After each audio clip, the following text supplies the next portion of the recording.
आता ठाण्यामधून एक मोठी आणि ब्रेकिंग न्यूज समोर येते। ठाण्यामधून नरेश म्हस्के यांना उमेदवारी मिळण्याची शक्यता सूत्रांनी वर्तवली आहे। तर ठाणे लोकसभेची जागा शिंदे गटच लढवणार असल्याचं जवळपास निश्चित झालंय।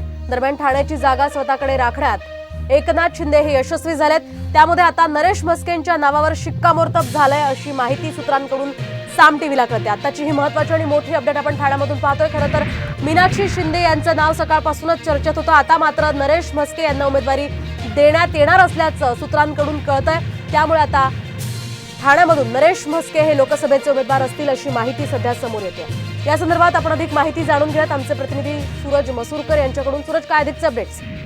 नक्कीच पाहायला तर आता आजची सूत्रांची माहिती आहे की ठाणे लोकसभा शिवसेनाच लढणार अशी विश्वसनीय सूत्रांची माहिती जी आहे ती साम टीव्हीला मिळाली आहे। ठाणे लोकसभा मतदारसंघातून नरेश म्हस्के यांचं नाव जवळपास निश्चित होत आहे। कारण म्हणजे पाहायला गेलं तर ठाणे लोकसभा मतदारसंघातून आमदार प्रताप सरनाईक तसेच रवींद्र फाटक यांची देखील उमेदवारी मिळवण्यासाठी इच्छुक होते।